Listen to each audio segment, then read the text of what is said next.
Arc-en-Ciel, votre émission marocaine, chaque dimanche de 14h à 15h pour tout savoir sur le Maroc. Actualité, culture, économie, société et animation festive. Avec Abdelatif, Arc-en-Ciel au cœur du Maroc.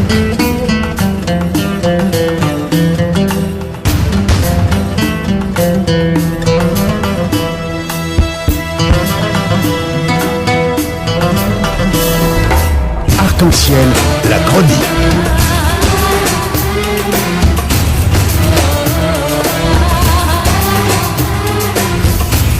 Arc-en-Ciel, un fait.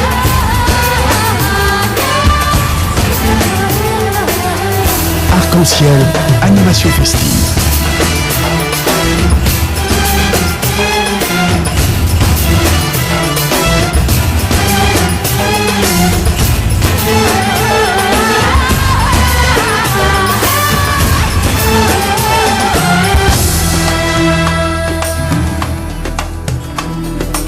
Arc-en-Ciel, au cœur du Maroc. Bonjour à toutes, bonjour à tous sur Arc-en-Ciel, votre émission hebdomadaire sur Radio Pluriel.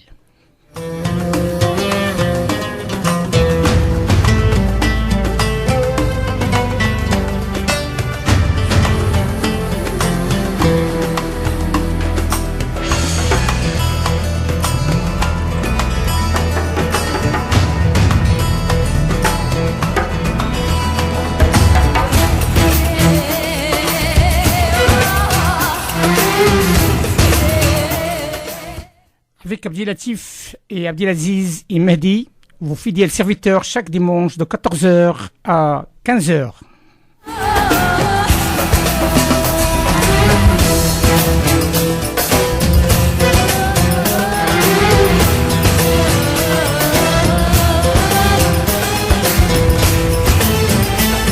Arc-en-Ciel.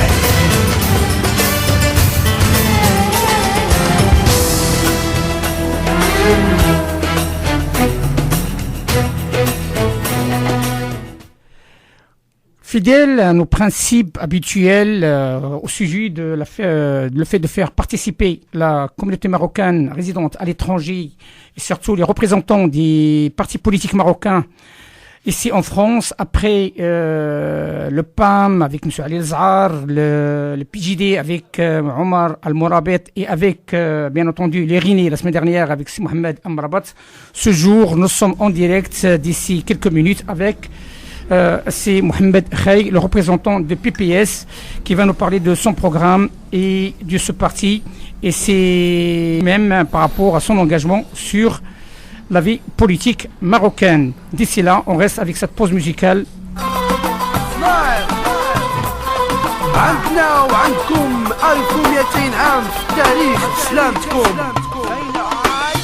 بسم الله يا الحباب، نشر القرن هذه هي جد نقرة الباب. هذه بداية كتاب حلو تعرف دابا. تاريخ بلادي كبير موسوعة كتيرة غابة. مولاي إدريس الثاني أمازيغية كنزة معاني، والطاسيين مربيين مازال ما نسالي. موحدين مرينيين وساديين في لساني، علويين باش ختموا كل يوم بمبرهاني. في قرا كاين تاريخنا ملاين وناين، ماشي غير اجي وقول مغربي انا ساين. ميعادنا هذا اليوم تعرف فيه اش نسيتي اش خليتي. تاريخ بلادي هذا هاك اليوم راك تغنيتي. مغربنا المقام إلى مقام الزاهي، زيت البلدان تاريخ غزالي. نشرقات غادي وحنايا في المكان، تاريخنا ما تحسبوا بالعوان. حضارات بزاف سابقة والفرحة في القلوب صادقة. يلا ونوضوا ببلادنا. مغربنا المقام إلى مقام الزاهي، زيت البلدان تاريخ غزالي. نشرقات غادي وحنايا في المكان، تاريخنا ما تحسبوا بالعوان. حضارات بزاف سابقة والفرحة في القلوب صادقة. يلا ونوضوا ببلادنا. بغيت نوضح اللون النغمة فتوى الفنون، 12 القرن مقرون شاملة شلة مضمون. تاريخنا كنز مكنون، هذه قصة بدات بحسن النية. زوج عربي أمازيغية، هذه قصة روحانية من سلالة نبوية عروقها في أرض أفريقية. اللي داز على الراس يزيدوا تربية. باب الجهل يتسد، كد وجد في القرويين العلم تحصد. في عهد يوسف بن تاشفين وزينب بن نفزاوية، مدينة مراكش نورات وضوط الكتبية. تاريخنا بين يديا في عهد الأسرة العلوية، دير يدير في يديا نوصلوا جميع هاد الوصية. مغربنا المقام إلى مقام الزاهي، زيت البلدان تاريخ نشاطات هذه وحنايا في مكان تاريخنا ما تحسبوا بالعوام حضارات بزاف سابقة والفرحة في القلوب صدقة يلا ونوضوا ببلادنا مغربنا المقام لمقام الزاهي ذكر اللبن تاريخ غزالي نشاطات هذه وحنايا في مكان تاريخنا ما تحسبوا بالعوام حضارات بزاف سابقة والفرحة في القلوب صدقة يلا ونوضوا ببلادنا. Arc-en-ciel, la chronique. Eh bien, bonjour à tous et à toutes. Toujours dans la continuité de notre concept d'accueillir les représentants des partis politiques représentés nous en France, nous allons donner aujourd'hui la parole au parti du progrès et du socialisme et nous allons avoir en direct monsieur Mohamed Benchaï qui va nous faire une interview en direct de El Jadida. Mohamed Benchaï est un enseignant universitaire marocain, il est membre du PPS marocain, c'était Parti populaire, Parti du progrès et du socialisme, dont il est à la fois membre de la direction nationale et du comité central. Il vit entre Paris, où réside sa famille, et la ville d'El Jadida, où il enseigne la géographie et la biogéographie. Bonjour Mohamed Benchaï, merci d'être en direct avec nous. Bonjour Abdelaziz, vous allez bien? Très bien, je vous remercie. J'espère. Quel temps fait-il à El Jadida aujourd'hui? Bien couvert, ça me rappelle Paris. Écoutez, ça va pas vous dépayser, comme ça votre épouse ne sera pas jalouse. Mohamed Benchaï. Merci de me recevoir et de m'offrir votre antenne et je vous en remercie. Eh bien écoutez, vous et tous les partis marocains et tous les représentants, vous savez que vous êtes chez vous sur Radio Pluriel. Première question, c'est Benchaï, qu'est-ce que le PPS, c'est-à-dire le Parti du progrès et du socialisme? Le Parti du progrès et du socialisme, c'est ce qu'on appelle les partis du mouvement national, et entre autres Hizb Istiqlal et l'actuel SFP. C'est trois partis qui formaient le mouvement national. Et le Parti du progrès et du socialisme se distingue pour être le parti du modernisme, du socialisme, et c'est lui qui a introduit le socialisme au Maroc au début, au moment où on ne pouvait pas encore parler de socialisme à cette époque-là. Et du coup, il se considère lui-même comme parti du mouvement national, avec sa spécificité, avec surtout son ouverture sur l'universalité des valeurs humaines. Alors, donc ça veut dire, est-ce que vous pourriez alors nous donner quelques grandes lignes du programme du parti? Le parti, donc, comme il se veut socialiste, donc c'est pour vous rafraîchir encore la mémoire, c'est l'héritier du Parti communiste marocain qui a été interdit, puis après c'était le PLS, le Parti de libération et du socialisme, et actuellement qui a été à son tour malheureusement interdit, de nouveau maintenant, de nouveau depuis 75, c'est le Parti du progrès et du socialisme. Les grandes lignes de notre parti, c'est le développement et la consolidation du côté économique et social de notre société. Parce que c'est vrai que nous on milite pour avoir le socialisme, mais le socialisme ne se transforme pas du jour au lendemain comme ça d'une société. Donc pour nous on doit passer par des étapes. Ces étapes, ce qu'on appelle la révolution nationale démocratique. Il faut développer les tissus industriels, économiques et culturels, avec bien sûr tous nos partenaires, à commencer par la gauche bien sûr, et tous les mouvements et les partis politiques démocratiques, pour arriver à ce moment-là à ce stade-là. Et une spécificité du Parti du progrès du socialisme, parmi les chantiers que nous ouvrons, il y a ce qu'on appelle les grands travaux, comme les grands barrages, la ligne TGV par exemple, actuellement on en a beaucoup demandé avant, les autoroutes, et surtout pour d'abord favoriser le développement économique et social du pays, et ensuite corriger les disparités régionales. Par exemple, il y a l'intérieur, malheureusement, du temps de protectorat, on appelait le Maroc utile et inutile. Et nous, c'est le Maroc aussi inutile qui nous intéresse. Donc, il y a beaucoup de choses qu'il faut développer à l'intérieur du pays, et entre autres grâce à ces travaux. Et il y a une chose, bon, on a énormément de propositions, malheureusement le temps ne peut pas le permettre, mais il y a une chose qui retient mon attention, ce qu'on appelle le tourisme écologique. Il y a actuellement nos compatriotes dans les montagnes, vu le temps qu'il fait froid, ils souffrent et il y a beaucoup de choses qui malheureusement ne vont pas. Et du coup, nous, une des choses qu'on peut, avec laquelle on peut soulager nos compatriotes dans les montagnes, ces zones éloignées et reculées, l'écotourisme, ce qui est une très très bonne chose parce que ça permet de donner du pain à ces gens-là et de l'autre côté activer le développement de ces régions-là. Alors c'est-à-dire en clair, ce que vous êtes en train de nous dire, c'est que nos amis auditeurs français, si vous voulez visiter le Maroc, si vous en avez marre de la chaleur des balnéaires, vous pouvez retrouver la neige et le froid pour ne pas vous dépayser de la France, c'est ça? Ah oui, mais ça c'est extraordinaire, ça c'est notre pays qui nous offre ça. D'accord. Je vais un petit peu continuer, parce qu'on a un petit... Oui. Je vous prie d'excuser, on pourra en parler longuement. Une troisième question. Vous êtes né au Maroc, vous vivez en France, votre épouse vit et vos enfants vivent à Paris, c'est ce que vous m'aviez expliqué hier. Oui. En même temps, vous avez fait toutes vos études quasiment en France. Non, c'est le troisième cycle. Oui. Votre troisième cycle, pardon. Oui. Oui. Vous avez fait votre troisième cycle en France, dans différentes villes. Et puis là, vous venez, Moi, ce qui m'intéressait, c'est de savoir un petit peu quelles sont les raisons de votre engagement au sein du PPS, je dirais, en tant que Marocain résident à l'étranger. La première chose que je dirais spontanément comme ça, c'est le degré de liberté qu'offre le PPS.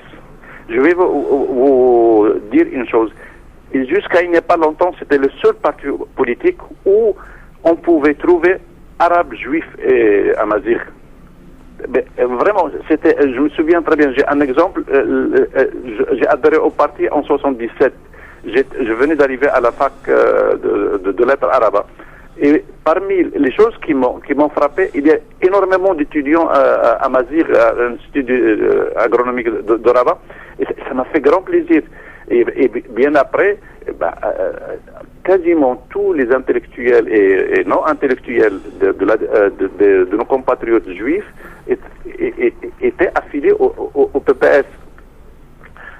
Entre autres, André Azoulay, le conseiller de Sa Majesté, était au PPS. L'autre, Allah yarhamou, Safati, il était au PPS. Il y a d'autres choses. Et le PPS s'orgueille aussi d'être le premier à introduire et insister, militer au prix de certains sacrifices pour la cause amazigh et toutes les cultures marocaines dont le Maroc s'enrichit et son orgueil. Et j'insiste sur ce point parce que lorsqu'on voit ce qui se passe ailleurs à côté, malheureusement dans les pays pas loin de chez nous, entre musulmans, chrétiens, entre amazighs, arabes, regardez ce qui se passe en Algérie juste à côté. Malheureusement, il y a un grand événement dont on ne parle pas beaucoup. Il y a des morts entre arabes et amazighs. Alors que le Maroc a, depuis le début de l'indépendance, avait ouvert la voie à ça, et ce qui a été couronné par l'introduction de cette pluralité dans la nouvelle constitution marocaine. Alors donc là vous nous rappelez un petit peu cette pluralité du Maroc qui nous est tous qui nous est tous très très cher. Cher, oui. Voilà. Alors puisqu'on est dans la pluralité, revenons aussi à la pluralité sociale. Oui. Tout à l'heure vous avez parlé du programme du PPS, et puis moi j'ai une question qui est un peu d'actualité oui. Aujourd'hui plus que jamais, puisque nous allons avoir une deuxième intervention qui va être liée à cela. C'est quel est le programme du PPS en matière d'action sociale et de politique sociale au Maroc? La raison sociale sont à l'origine de la création d'un parti comme le nôtre, parce que pour nous, c'était pendant tout le temps le porte-parole de la classe ouvrière, de la paysannerie et des classes laborieuses. Et je dirais même plus. et surtout que maintenant on est en train de fêter cette année le 70e anniversaire, et à travers tout le pays, il y a eu beaucoup de cas où on a honoré les gens qui se sont sacrifiés toute leur vie pour ces valeurs-là. Donc notre première action, c'est au niveau social, c'est-à-dire que tous nos militants sont engagés, soit qu'ils sont élus, soit qu'ils sont dans des organisations, des ONG de tout genre. Entre autres, notre ancien premier secrétaire, Moulay Ismaël Alaoui, il a une ONG très très active au niveau rural. Moi-même, je suis à côté de mes activités professionnelles, je suis un élu communal de la campagne. Et je lutte pratiquement tous les jours pour pouvoir avoir accès donner accès à ces gens-là à l'école, les routes communales, les problèmes d'autres. J'ai fait introduire l'électricité dans mon village il y a quelques années, etc. Pour le potable aussi, ça fait longtemps aussi. Et ça, il faut dire, en tant que Marocain, il faut signaler une chose, le Maroc peut en être très fier. Les dernières années, avec les derniers gouvernements, l'électrification est passée quasiment de 50% à pratiquement 100%. Et ce qui est énorme, c'est une révolution au niveau du Maroc. Oui, c'était le plan, il y a eu un plan qui a été fait au niveau de l'ONU, c'est le plan d'électrification. Je suis très fier d'avoir participé et vécu cette... Je vais un petit peu, donc pour résumer globalement, en gros, donc le programme social est plutôt axé sur le développement et le désenclavement de l'espace rural, de ce que j'ai compris, et des espaces de montagne. Voilà un petit peu ce qu'on peut retenir globalement. Oui, mais non, mais on intervient aussi au niveau industriel aussi. On a nos camarades dans les syndicats, dans les conseils de ville aussi. On a à Tiznit, à Agadir, à Tanger, Tétouan, à travers tout le pays, aussi bien au niveau rural qu'au niveau urbain. Alors, M. Belkhaï, j'ai Abdeltaïf, on va vous poser une dernière question. C'est Abdeltaïf, je vois qu'il me fait des signes à chaque fois. Il a toujours une question pertinente. Alors, je vais lui céder la parole. Oui. Je l'écoute, avec plaisir. Oui, c'est Mohamed. Ma question est partagée en deux sous-questions. La première, c'est une question d'actualité. Oui. Récemment, le secrétaire général du parti PPS a été sauvagement agressé. Hélas, oui. Lors d'un meeting au sud du Maroc. Nous sommes tous, bien entendu, l'émission Arc-en-Ciel et l'ensemble des Marocains résidant à l'étranger ont été vraiment frustrés par rapport à cette il y a de quoi, oui. ce ignoble acte. Ça démontre aussi quand même sur un certain niveau que le combat dans la vie politique n'est toujours jamais été facile. Alors, ma question, pourquoi sur le territoire français, ou peut-être, j'ose dire, qu'il y a un programme de la création d'une section PPS France, à l'instar de ce qui se passe auprès de PAM et aussi le PJD et les RINI? D'abord, je vous remercie pour cette question parce que c'était un acte, comme vous avez vous-même dit, ignoble et qui a bouleversé toute la classe politique marocaine parce que il n'y a pas que la personne du secrétaire général Nabil Abdallah, mais c'est le symbole de ça. On veut tuer l'action politique, alors que le Maroc a besoin de ces actions d'ouverture sur toute la société. Donc je ne vais pas m'étendre là parce que ça a été condamné d'une façon unanime par tous les élus, tous les responsables, tous les partis politiques, aussi bien à l'intérieur qu'à l'extérieur. Donc c'était le cas. Malheureusement, il y avait aussi notre ministre de la Santé qui a été aussi malmené au niveau du Parlement, alors que c'est le ministre le plus populaire, c'est lui qui fait le maximum de la vie de tout le monde. Donc ça, c'est condamnable et malheureusement, hélas, c'est le lot à payer pour développer. Donc, pour revenir au reste de la question, c'était quoi, excusez-moi, c'est au niveau de la France, pourquoi oui, exactement, M. Mohamed. Ma question concerne, y a-t-il dans l'avenir proche la création d'une section PPS France, à l'instar des autres partis politiques qui sont déjà là, comme le PAM, le PJD, l'IRINI, l'USB. Oui. Donc, moi je pense... Tout à fait, parce que nous, on est parmi les plus anciens partis implantés à Paris. Et la section de Paris existe toujours. On a d'autres sections en Allemagne, en Belgique, en Italie, en Espagne. Mais malheureusement, ce n'est pas encore très bien structuré et bien développé. Et l'action au niveau de la diaspora marocaine, on s'en orgueille. On était les premiers à porter les revendications de ces immigrés marocains au niveau national.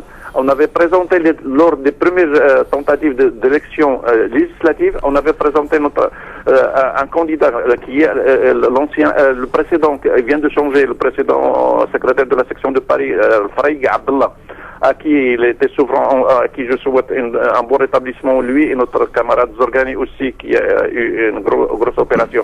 Donc, le noyau existe et il est très bien structuré avec d'autres camarades, Pijou, Mohsin. Excusez-moi, vraiment, je vais être obligé, vous ne prenez ça pas comme un manque de respect, mais c'est que le temps et notre timing est très très serré. On a tous bien compris, nos étudiants ont tous bien compris qu'effectivement qu'il existe un noyau dans l'espace européen et que maintenant il faut le fédérer et mettre en place au sein du PPS une dynamique nécessaire pour représenter toutes les sensibilités politiques marocaines.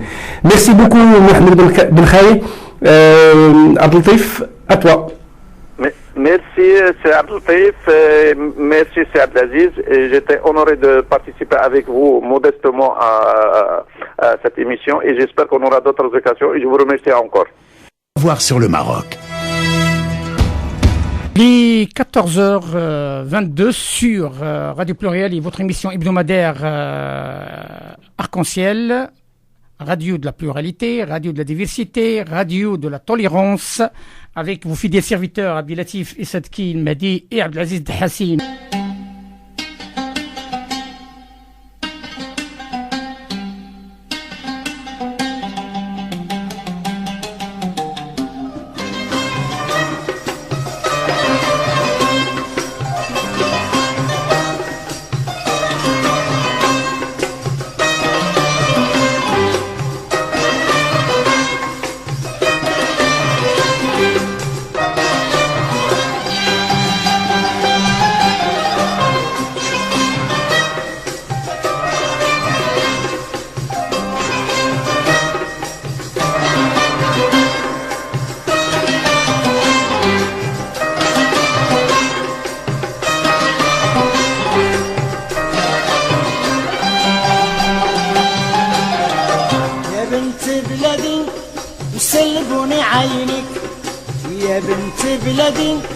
وسلبوني عينك والزين اللي فيك قلبي كيبغيك والزين اللي فيك قلبي كيبغيك اي يا بنت بلدي سلبوني عينك يا بنت بلدي سلبوني عينك والزين اللي فيك قلبي كيبغيك والزين اللي فيك قلبي كيبغيك اي يا بنت بلدي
العرض والجود أبقى الحدود والوجه الخدود العرض والجود أبقى الحدود العرض والجود أبقى الحدود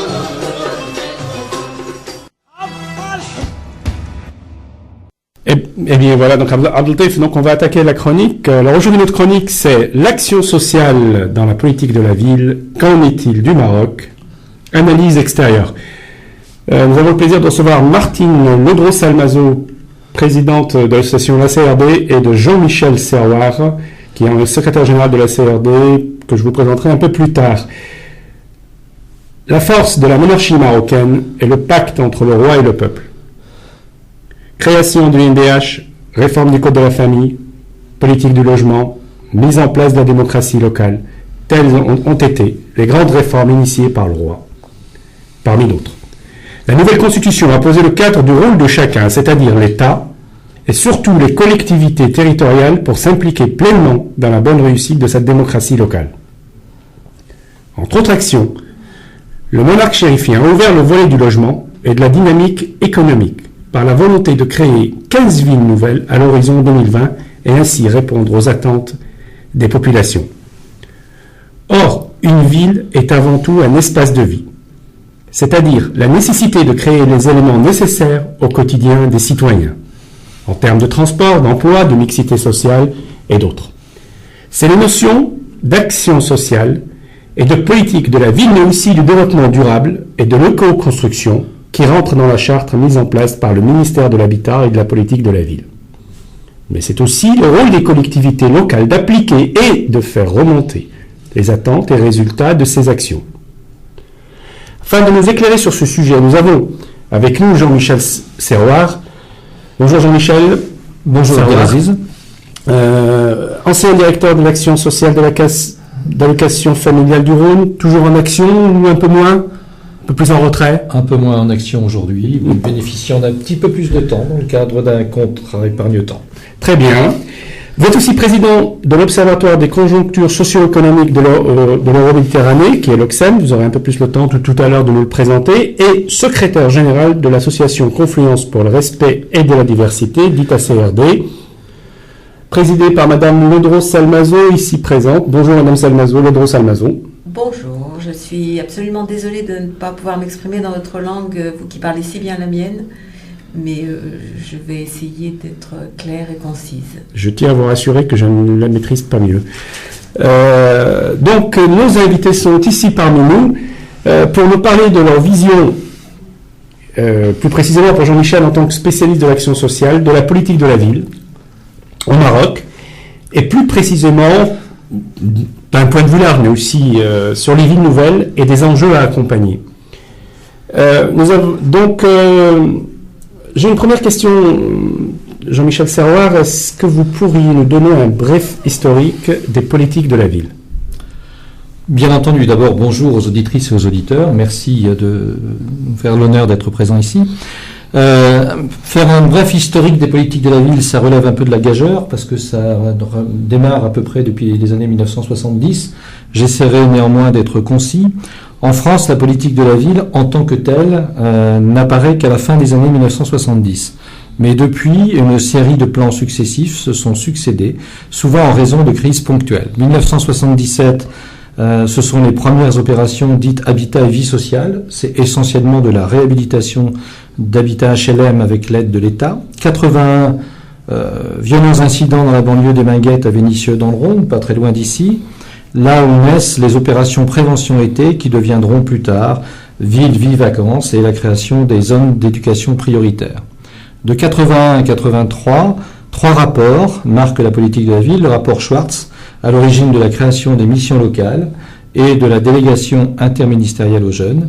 Puis le rapport Bonne Maison, à l'origine de la création des conseils nationaux et communaux de prévention de la délinquance. Et enfin, le 3e rapport, le rapport Dubedou, qui met en œuvre les opérations dites de développement social des quartiers. En 83, c'est le lancement de la mission Banlieue 89. Puis, entre 84 et 1988, apparaissent les premiers contrats de plan entre l'État et la région. En 88, c'est la création de la délégation interministérielle à la ville et la notion de développement social urbain qui fait son apparition. En 91, on voit apparaître dans les plus grandes villes les premiers GPU, c'est-à-dire les grands projets urbains dont certaines villes ont pu bénéficier, la plus proche de celle de la ville où l'émission tient cette émission de radio, ici à Saint-Priest, c'est en fait Vaux-en-Velin qui est juste à côté d'ici. La création des US apparaît en 1996, juste après en 1994 l'apparition des premiers contrats de ville. Et enfin, en 1999, il y a une rénovation de ce programme et apparaît une nouvelle version des contrats de ville. 2000, une loi très très importante, c'est la loi SRU autour de 3 axes, avec une exigence de solidarité, une exigence de développement durable, de renforcement de la démocratie et de la décentralisation, qui impose, c'est on va dire le plus important de cette loi, 20% de logements sociaux dans les villes de plus de 3500 habitants.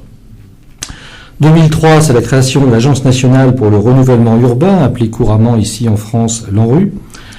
En 2005, la loi pour l'égalité des chances et en 2007, le remplacement des contrats de ville par ce qu'on a appelé le contrat urbain de cohésion sociale, rappelé le CUX, pour ceux qui veulent effectivement s'amuser. Et aujourd'hui encore, je dirais que chaque équipe gouvernementale s'attache à faire le bilan des actions et à essayer de rénover les politiques dans ce domaine. Alors, vous avez fait un survol de 40 ans de politique sociale, plus ou moins tourné vers les problématiques liées aux banlieues. Précisément, je crois que c'est des réponses par rapport aux banlieues. Alors, je rappellerai pas 1974, votre voyage au Maroc, c'est de l'ordre de l'intime. Je ne dirai rien.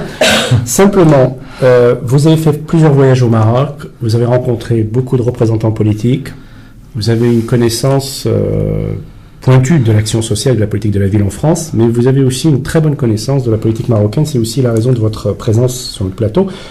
Alors, je voudrais avoir quelle est votre vision du Maroc en matière sociale, plus précisément dans la politique de la ville, mais aussi quelles sont à votre avis les stratégies à adopter tant au niveau général que pour les villes nouvelles? Oui, alors bon, l'émission ne me laisse pas le temps de compter les anecdotes de mon premier voyage au Maroc en 1974, ce sera peut-être une autre fois. Oui, tout à fait. Je n'ai pas une aussi grande connaissance de ce qui se passe effectivement au Maroc que de celle de ce qui se passe en France. Néanmoins, j'en ai quand même une petite idée à travers ces voyages. D'abord, j'ai bien conscience que la ville constitue un enjeu important pour l'évolution et l'émergence du pays. Je parle du Maroc, bien entendu. Dans les 20 ans à venir, c'est certainement dans et par les villes que va se jouer le sort du développement et la compétitivité économique. Le Maroc a opté pour une politique de ville nouvelle, avec un programme ambitieux déjà engagé avec 4 villes. Même si, à mon avis, la politique, en ce qui concerne effectivement la politique de la ville, ne peut pas se résumer uniquement aux sites qui sont effectivement ceux qui sont développés aujourd'hui. À ma connaissance, il y en a, je peux en citer au moins 4. Tamansour qui a été lancé en 2004, Lakiayata en septembre 2006, Tamesna en 2007 et Shrafat en 2009, puisque le ministre Ben Abdellah vient de lancer le programme New Medina 2, et par conséquent, il y a là encore fort à faire. Parmi les rencontres que j'ai pu faire au Maroc, et j'en profite, je salue au passage l'occasion de cette émission m'étant donnée, de saluer M. Ismaël Alaoui, que j'ai rencontré, et sa modestie dut-elle en souffrir. Je ne sais pas s'il est en l'écoute. En tout cas, j'ai pour lui une grande estime pour ses qualités humanistes. Je crois qu'il appartient au même parti que M. Ben Abdallah. À mon avis, il ne faut pas que les villes nouvelles ne doivent pas seulement ouvrir à un développement spatial, planifié, maîtrisé. Il faut en fait qu'ils soient aussi cohérents du point de vue social. Je veux dire par là qu'une ville nouvelle n'est une réussite que si l'on a associé les populations ciblées et concernées pour occuper ces villes nouvelles, et que si l'on fait en même temps de la durée de la construction, une nouvelle vie des cités, des actions d'appropriation des habitats dans leur futur cadre de vie, voire même les associer au fil des créations d'immeubles, au choix des équipements publics et sociaux nécessaires à l'équilibre de la nouvelle cité pour satisfaire les besoins des habitants. Et comme le Maroc est aussi sensible, je crois, aux actions de développement de la citoyenneté, de sa population, il serait intéressant, par exemple, que des programmes de création d'agents de développement locaux, passant par une formation à mettre en place sur place, fasse de ses agents des médiateurs face à la puissance publique du royaume pour permettre aux citoyens d'être un peu acteurs dans leur cadre de vie. Même des actions d'insertion professionnelle pourraient être programmées dès l'origine à l'attention des populations ciblées pour faciliter l'appropriation à la fois du cadre de vie, mais aussi l'appropriation de la notion de participation à l'animation de la vie sociale dans ces villes nouvelles, afin de forger une identité de reconnaissance qui plus tard favorisera le développement durable du projet. Le développement économique passe toujours d'abord par de la cohésion sociale. Eh bien, écoutez, alors, vous avez parlé un petit peu du citoyen au centre de la cité. Le citoyen a besoin d'être accompagné en matière sociale, mais il a aussi besoin de s'accompagner lui-même en matière économique. Alors, quel est votre avis le lien entre l'économique et le social à mettre en place dans les villes nouvelles, et en même temps, entre l'insertion professionnelle, l'intégration et l'accès à la citoyenneté, de facto?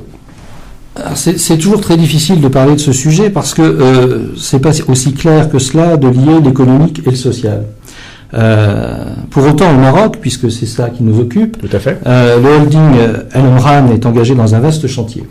Les villes marocaines, depuis 15 ans, ont supporté un accroissement de population, à ma connaissance, d'environ 4% de nouveaux citadins en moyenne et par an. Mais le logement et la création d'emplois, même en masse, ne résolvent pas tous les problèmes. Si ce mouvement n'est pas accompagné par ce que j'appellerais un mouvement d'éducation populaire pour accompagner les populations au changement, alors ce sera peut-être un demi-succès. Et si c'est un demi-succès, on pourra aussi le traduire par un demi-échec. L'insertion professionnelle, l'intégration, l'accès à la citoyenneté peuvent tous trois faire partie d'un programme social et socio-culturel rassemblé dans un programme d'éducation populaire, ce qui dépasse bien entendu les actions d'enseignement traditionnelles. Il faut bien comprendre qu'il ne s'agirait pas de plaquer un modèle existant ici ou là, en France ou ailleurs, mais de retenir de ces modèles existants ce qui a bien fonctionné pour pouvoir l'adapter à la culture marocaine et concomitamment aux objectifs du développement du pays. Pour que la greffe des villes nouvelles prenne, il faut que la population trouve, en plus de l'amélioration de son cadre de vie, voire de sa situation sociale, les moyens de s'approprier pour s'y sentir bien les codes d'une vie sociale apaisée et harmonieuse, et l'accès à la citoyenneté ne peut se concevoir que lorsque l'homme dans la cité ne voit pas sa place y être nié. Eh bien, écoutez, merci beaucoup pour ces explications.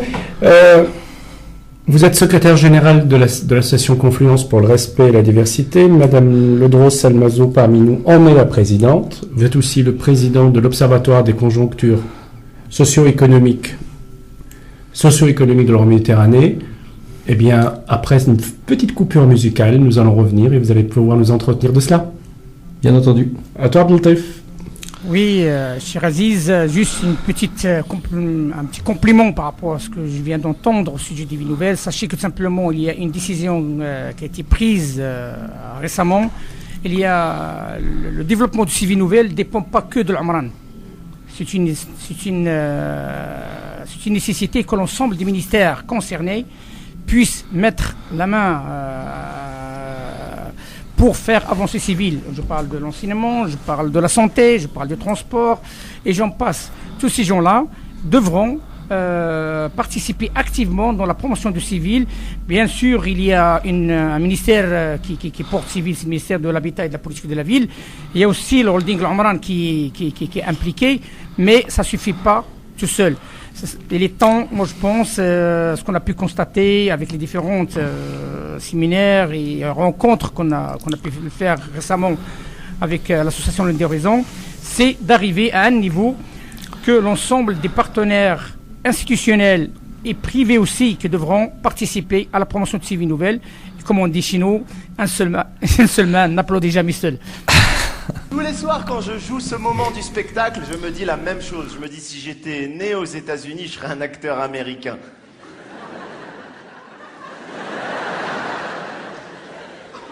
Je suis né au Maroc.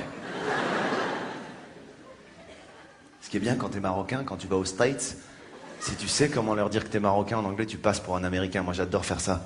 Ils me demandent d'où je suis, on me dit « Where are you from ?» Et moi, je réponds « Oh, I'm a Moroccan. »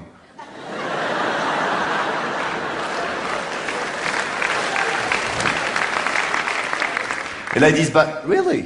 From America? Là, tu dis from Morocco. Ça passe. En France, c'est différent. En France, il existe encore et il subsiste encore, malheureusement, quelques clichés. Ah, j'aime pas les clichés, ça me dérange. J'aime pas les gens qui me disent « Gars, t'es d'origine marocaine ?» Tu dis « Ouais », tu dis « Ah, putain, j'adore le couscous !»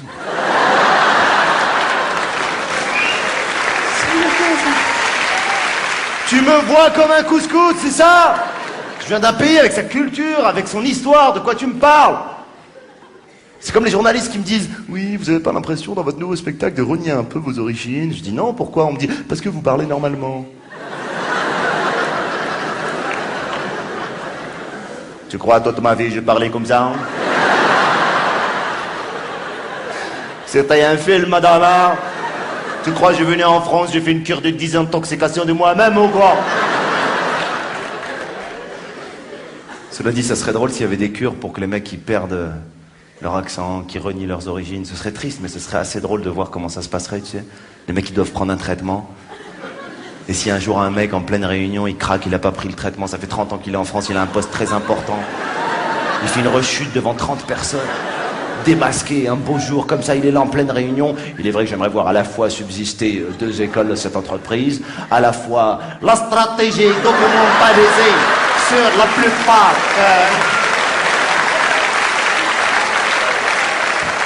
les comprimés. Également l'infrastructure reconnue, salutaire. Ah, ces clichés, ça m'énerve.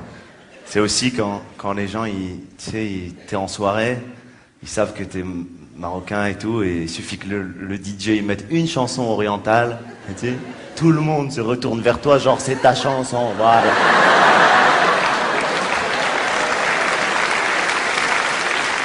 Et ils pensent que ça te fait plaisir, tu sais, ils te disent, allez hop, eh oh, Abdoulaye et compagnie, là, je sais pas quoi, là. Eh, dis donc, hein, les Rali Ralou Rala, là, je sais pas quoi, là. Hein, You, les Indiens et compagnie, allez hop, hop, hop. Ça m'énerve, ces clichés, on est tous différents, mais je sais pas, moi, ces clichés, je les prendrais, je les tuerais, je les tordrais, je les mettrais sur une place que je baptiserais la place des clichés.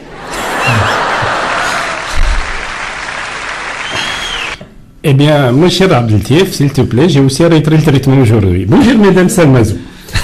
Martine Audrey Salmazou, merci d'être en présence avec nous. Donc, je reprends mon accent de personne traitée, normalement, selon Gallimard. Qu'est-ce que la CRD? C'est très compliqué de reprendre son sérieux, mais on va essayer, on va y arriver. Alors, la CRD, l'association Confluence pour le respect et la diversité, a pour but de faire, comme son nom l'indique, converger différentes problématiques, notamment le respect et la diversité. Lyon est construite sur une histoire de confluence, le Rhône, la Saône, Fourvière, la colline qui travaille, etc. Et le nouveau quartier de la Confluence se dirige vers la Méditerranée. Donc très naturellement, nous voulions faire converger deux thèmes, le respect et la diversité. Et par déclinaison, nous sommes arrivés aujourd'hui à l'économique et le social, qui ne peuvent travailler l'un sans l'autre, à mon avis. Nous avons réussi 3 grandes victoires. Nous avons pu organiser une visioconférence sur les mouvements de population dans l'Euro-Méditerranée, avec notamment en direction du Maroc et avec le Maroc, entre autres pays. Nous avons également pu introduire, ou plutôt diffuser, l'Association internationale des vies éducatrices au Maroc. Et en 3e lieu, nous avons permis la signature au bas de contrat de coopération entre la ville de Lyon et Rabat du volet social. Après, à chacun, chaque maire, chaque président d'association ou chaque directeur de s'en saisir et de faire travailler ensemble ces belles ouvrages et ces belles œuvres. Quant à nous maintenant, nous avons envie de nous plonger plus concrètement dans la coopération avec le Maroc, et nous allons prochainement, nous l'espérons, signer un contrat de coopération dont Jean-Michel Serroir va parler. Merci. Jean-Michel Serroir, vous êtes en même temps secrétaire général de la CRD et président de l'OCSEM. Est-ce que vous pourriez très très brièvement nous donner une présentation de l'OCSEM? Oui, ce sont en fait deux associations qui sont complémentaires. Nous avons créé l'OCSEM, c'est-à-dire cet observatoire, tout simplement, je veux dire, pour pouvoir effectivement avoir des moyens d'accompagner et de faire des diagnostics sur des actions menées de manière beaucoup plus opérationnelle.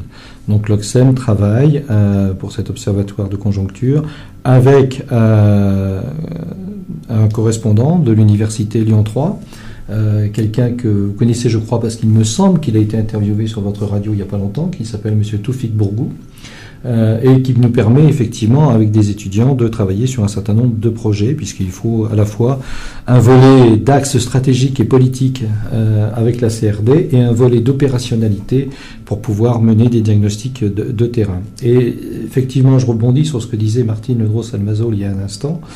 Si nous sommes très fiers d'avoir pu contribuer à introduire le dispositif des villes éducatrices au Maroc, si nous sommes effectivement très contents d'avoir vu inscrire le volet social dans la convention entre Rabat et Lyon, en même temps, nous sommes très conscients qu'il faut se rapprocher un peu plus du terrain et que malheureusement, on ne peut pas tout faire avec les institutions politiques, notamment en France, en termes de coopération. La coopération doit aller au-delà des intentions signées dans des conventions. Et pour revenir à la notion de convention, je ne perds pas le fil, je pense que la CRD pourrait travailler très nettement avec ligne d'horizon à travers effectivement une convention, surtout ce qui est plus le volet social sur ce qu'il y a à faire au Maroc dans le cadre effectivement de ces dispositifs de ville nouvelle. En tout cas, nous sommes prêts à nous y engager.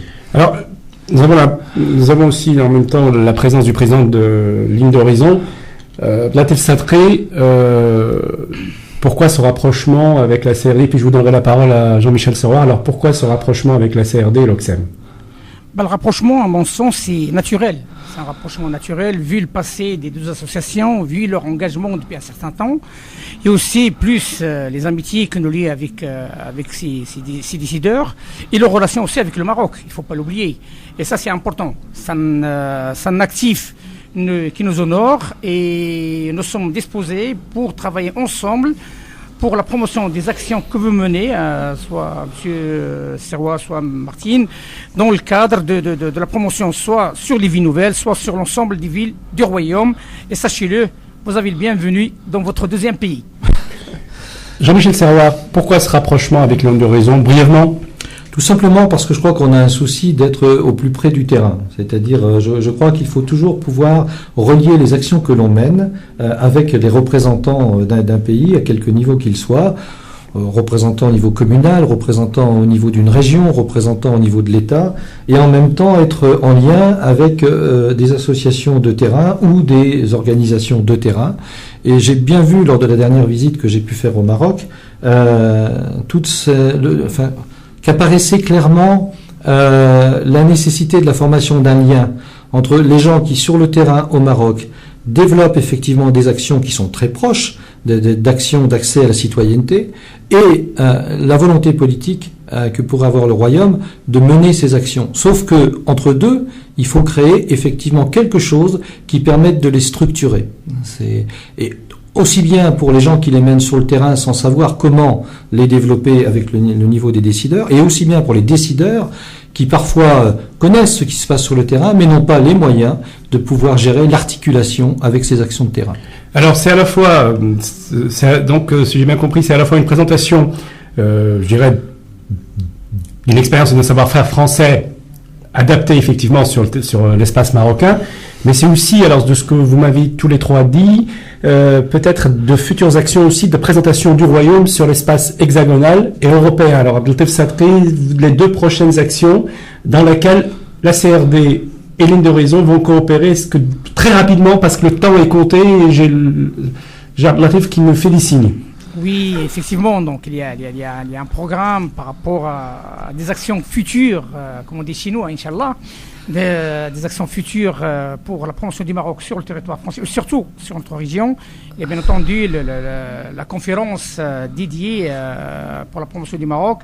Il y a aussi le congrès dédié à la promotion des villes nouvelles marocaines et françaises ici à Lyon. Bien entendu, c'est un congrès international, c'est un congrès soutenu par le ministère de l'Habitat et de la Politique de la Ville, mais bien entendu avec un certain nombre de partenaires.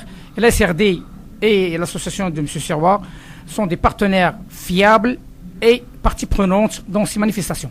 Oui, étant donné aussi, je crois que l'Ocsem et la CRD ont un volet européen, donc je crois que ça ne s'arrête pas qu'à l'Hexagone. Dernière question, mais alors là, c'est une question un peu plus personnelle. Vous avez tous les deux, Martine Audreau-Salmazo, directrice générale d'une importante entreprise dans le sud de la France, Jean-Michel Serrois, directeur de la CAF du Rhône. Vous êtes tous les deux très très sollicités pour aller travailler. Alors, ma première question, enfin ma dernière question, s'il en est, pourquoi cet engagement sur l'Euroméditerranée, et plus précisément, pourquoi cet engagement en faveur du Maroc, pas en faveur en tout cas, pour accompagner sa talent marocain? Martine Audreau-Salmazo. Nous sentons très très fort que les deux pays ont envie de se rapprocher sur le plan économique, sur le plan social, les femmes, les enfants, il y a des interactions très fortes à prendre de l'un et de l'autre et à apporter à l'autre pays. Et puis, pour joindre le futile à l'utile, comme disait votre ministre tout à l'heure, eh bien, nous aimons votre pays, nous aimons y être. Nous avons d'ailleurs acheté une lampe tous les deux dans la Médina pour notre futur un lieu d'habitation. Alors, une lampe, très bien. Jean-Michel Serrois, en 2 mots, rapidement. Outre que je partage ce qui vient d'être dit, je veux dire sur le rapprochement par Martine Audreau-Salmazo, simplement, ce sont surtout mes visites au Maroc, je veux dire, qui m'ont effectivement montré cela. Je pense, pour avoir rencontré les hommes et les femmes de ce pays, notamment avoir vu des actions de quartier, que cela vaut le coup de pouvoir mettre à leur service un certain nombre de savoir-faire sans pour autant les plaquer. Et je ne pense pas que ça soit toujours à travers effectivement des rapprochements de grandes conventions qui sont signées et qui dépendent souvent de fonctionnaires territoriaux, peu importe. Effectivement, mais chacun retourne ensuite de son côté et l'action de terrain souffre parfois un peu après avoir vu une médiatisation de la signature de la Convention. On veut aller au-delà. Eh bien, écoutez, le message est lancé.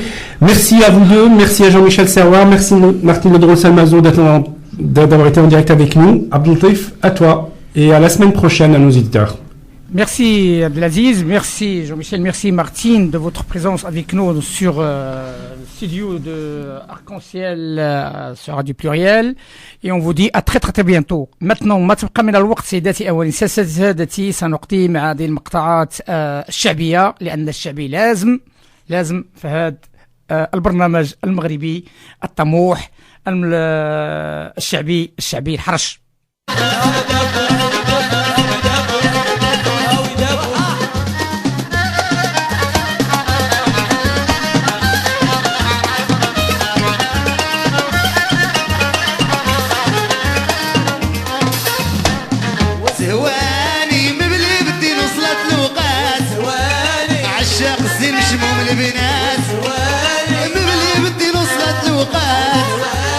عشاق الزين مشموم البنات وحبيبي وغزالي وحبيبي وغزالي وباقي متان وباقي متان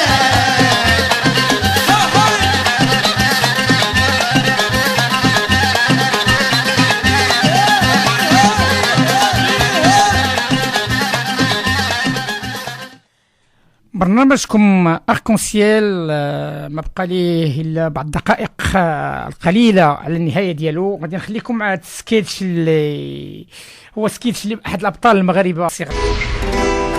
Welcome one of the best comedians in the United States of America, Obama Khaled Zbail.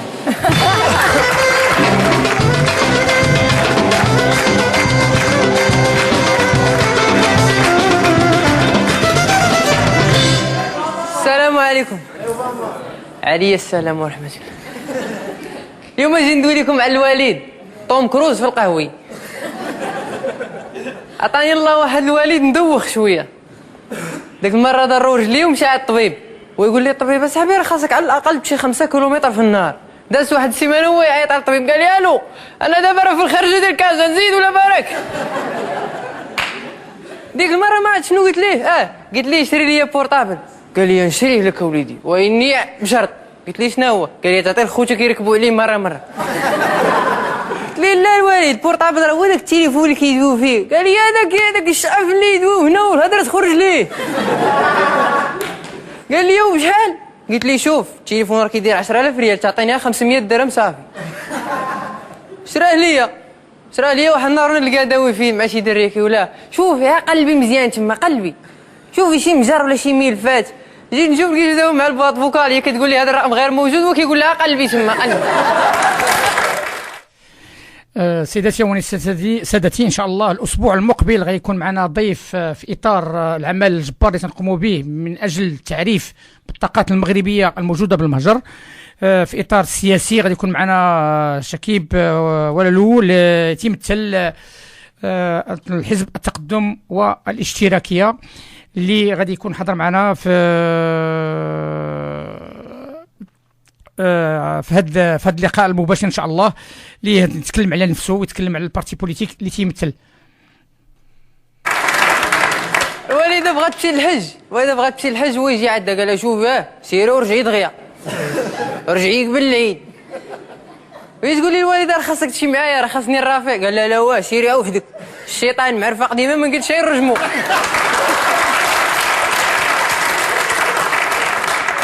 واحد النهار باش تعرفوا الوالد مدوخ. واحد النهار دخل الدار ويلقى الوالده ما دايراش عشاء هو يغضب لها مشى بغى ينعس. يجي عندو الوالده قالت لي راجلي العزيز ندير لك شي ماساج. قال لها والله لا دقتو.